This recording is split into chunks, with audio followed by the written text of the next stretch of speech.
Good afternoon, everyone. This is day 14 of the Trump Republican shutdown. House Democrats and Senate Democrats remain committed to finding a bipartisan path forward to reopen the government, enact a spending agreement that actually meets the needs of the American people and addresses the Republican health care crisis. The American people know that Republicans have shut the government down because of their unwillingness to provide health care to everyday Americans, working class Americans, and middle class Americans. The Republicans have created a health care crisis that is devastating people all across the country. Working class America, rural America, urban America, small town America, the heartland of America, and black and brown communities all throughout America.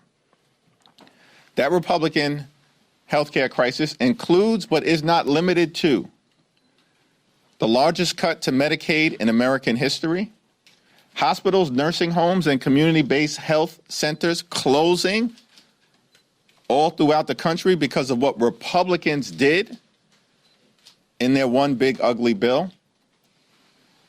The country faces a possible $536 billion cut to Medicare if Congress doesn't act by the end of this year.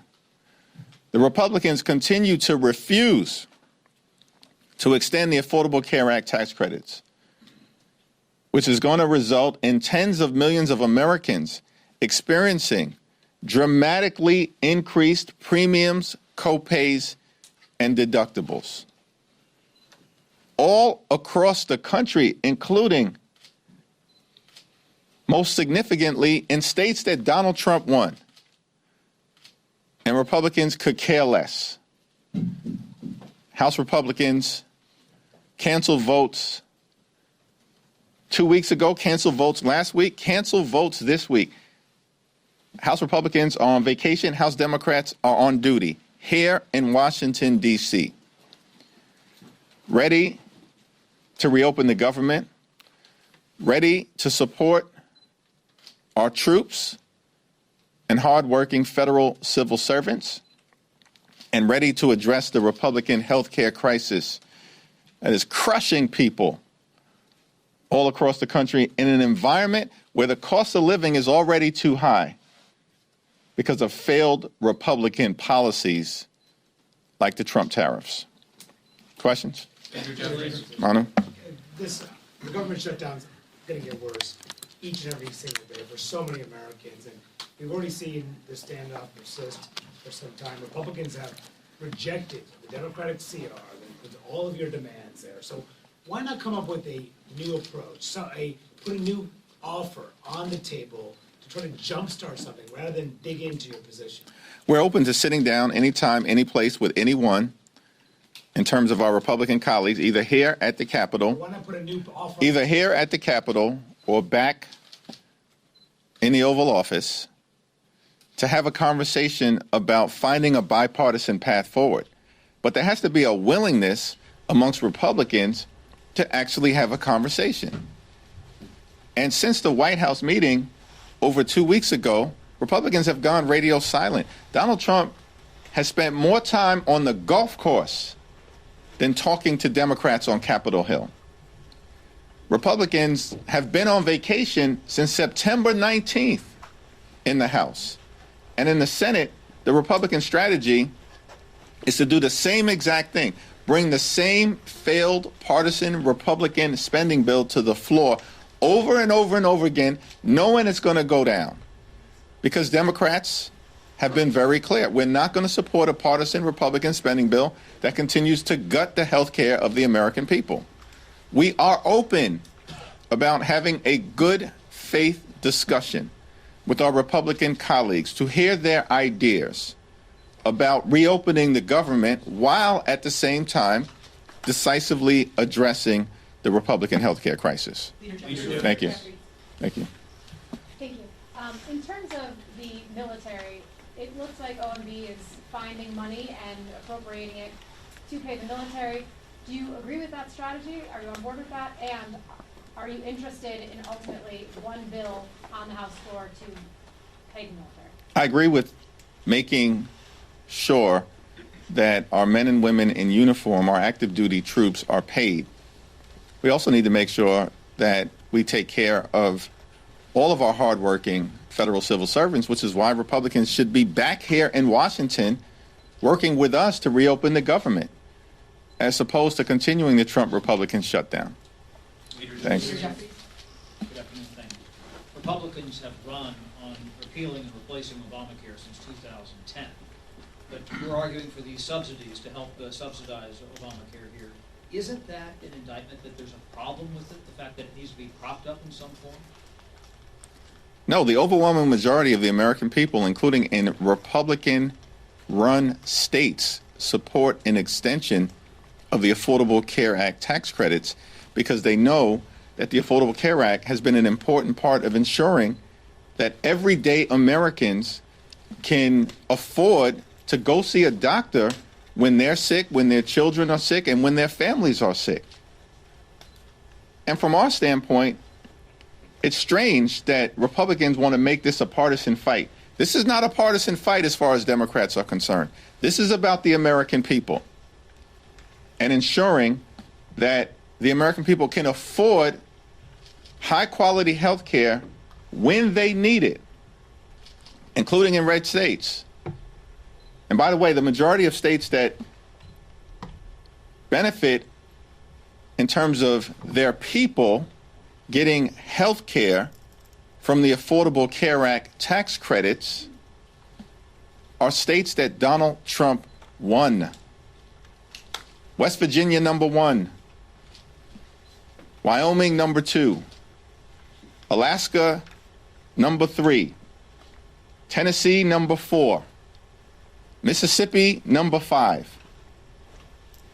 And states 6 through 10 are also states that Donald Trump won. This is not a partisan issue for Democrats. We care about making sure the American people can afford health care. Whether you're a Democrat, an independent, or a Republican, we are fighting for hard-working American taxpayers. The Republicans do have a credibility issue when it comes to health care and the Affordable Care Act. And the American people know we're standing on the side of lifting up their quality of life, and Republicans have spent the last 15 years, you are correct, trying to repeal and displace people off the Affordable Care Act. In fact, they've done it more than 70 times, which is why if we're going to resolve this issue, it can't simply be a Republican wing and a prayer. We actually need legislative action that extends the Affordable Care Act tax credits. And by the way, also addresses other aspects of the Republican healthcare crisis that is crushing the American people. Thanks. Third row, thanks. The judiciary can only continue its full paid operations through Friday. Do you have any concerns about what will happen with that, with criminal and civil cases? We remain completely and totally concerned by all of the aspects of the Trump Republican shutdown, which is why we need them to abandon their failed my way or the highway approach, their take it or leave it approach, and the Republican go it alone approach. Because if Democratic votes are needed to reopen the government, which is the case, then this has to be a bipartisan discussion to find a bipartisan resolution to reopen the government and address the Republican healthcare crisis. We are very concerned with all of the implications of this Trump Republican shutdown and how the American people are being hurt. It doesn't seem to me that Republicans are concerned because they remain on vacation and have now canceled votes for the 3rd consecutive week. That's outrageous. Democrats from all across the country will be here in person, meeting in just a few hours and throughout the week because we want to reopen the government. And the question has to be asked, why in the world are House Republicans still on vacation, spread out across the country and the world? It's perplexing. It's shocking. I'm flummoxed by the whole situation. It makes no sense. They're reinforcing the narrative that they could care less about the quality of life of the American people. Thanks. Mr. Leader, I want to ask you about November 1st, which is when open enrollment begins. As you know, and some rates are already being set. There are some who think that's a date by which, at this point, the leverage of a shutdown may not matter as much because the ACA subsidies will be in motion in terms of the rates. How do you feel about that idea? Well, our view has always been that we have to address the Republican healthcare crisis and the need to extend the Affordable Care Act tax credits with the fierce urgency of now, because at this moment in time, notices are going out to people all across the country indicating that their premiums, copays, and deductibles are about to skyrocket. People are about to pay thousands of dollars more per year. And for many hardworking American taxpayers, you're talking about their health insurance rates doubling, tripling, or quadrupling. In the congressional district that Speaker Johnson represents, you're talking about thousands of people in his district who are about to experience a 379% premium increase. How is that acceptable? That's happening right now. One of the reasons why we have to act right now is because of the November 1st open enrollment period. That's just the beginning of the open enrollment period. It'll last until early to mid-December. And so Republicans can try to run away from this problem that they've created by continuing to break our healthcare system, but they will not be able to hide. And that will become increasingly clear, as Marjorie Taylor Greene consistently has pointed out, in the weeks to come. Thanks. You got it. Yep. Michael? You mentioned several times that you believe Republicans have a House majority due to the North Carolina gerrymander. They announced yesterday that they're going to try to draw Don Davis out of his seat. I want to get your reactions to that. And also, do you believe that Proposition 50 in California is enough to offset everything that Republicans are doing to try to redraw the map ahead of next year? And also, the Supreme Court is hearing the Louisiana redistricting case tomorrow. So I just want to get your thoughts on North Carolina, Prop 50, and the Supreme Court arguments tomorrow. Well, the Supreme Court case tomorrow is going to be incredibly important, and we stand behind the civil rights community in defending the opportunity for people of every race to have an opportunity to elect the candidate or member of Congress of their choice, and to push back against the efforts by some in this country on the other side of the aisle to engage in partisan race-based gerrymandering to undermine the ability of Black, Brown, or Asian communities in the country to be able to select their representative, as opposed to having extremists draw lines so that their representative can be effectively selected for them. We're going to be watching closely that Supreme Court oral argument tomorrow, and I stand behind Representative Cleo Fields, whose district is the subject of the litigation, and we also, of course, stand behind the civil rights community's efforts to preserve both Section 2 of the Voting Rights Act as well as the 14th Amendment protections against racial gerrymandering and undermining the ability of communities of color to elect the candidates of their choice. We're going to win Prop 50 in California, and I'm thankful for the tremendous leadership of the California congressional delegation, the people of California, Governor Newsom, and the coalition of folks who have come behind the effort to push back against what Republicans have maliciously done in Texas in trying to rip 5 seats away from Democrats as part of their effort to gerrymander the maps and rig the midterm elections. We are not going to let Republicans successfully rig the midterm elections. California is just the first Democratic state to respond. It will not be the last. We've got to win Prop 50. We will. And we're making the point simply as we communicate with the people of California, yes, on Prop 50 to stop Trump from stealing the election. And the Republicans know they're on the verge of losing Prop 50. That is just the beginning of the Democratic response. And we will respond forcefully across the country. Now, you are correct about North Carolina, and it's important for everybody to understand. This whole notion that we're in the midst of a Republican wave, a sea change politically, notwithstanding what happened in a bitterly disappointing election in November of 2024. But the notion of that myth that Republicans have tried to perpetrate is belied by the fact that Republicans currently have the narrowest majority of any party since the Great Depression. The narrowest majority since 1931, as I understand it, a 3-seat majority. Once Rep-elect Adelita Grijalva is sworn in, that should be happening today, by the way. But they're running scared because of their efforts to continue to hide the Epstein files from the American people. But Republicans have a 3-seat majority. They wouldn't even have their 3-seat majority. They wouldn't even be in the majority right now had North Carolina not already engaged in mid-decade partisan gerrymandering last year.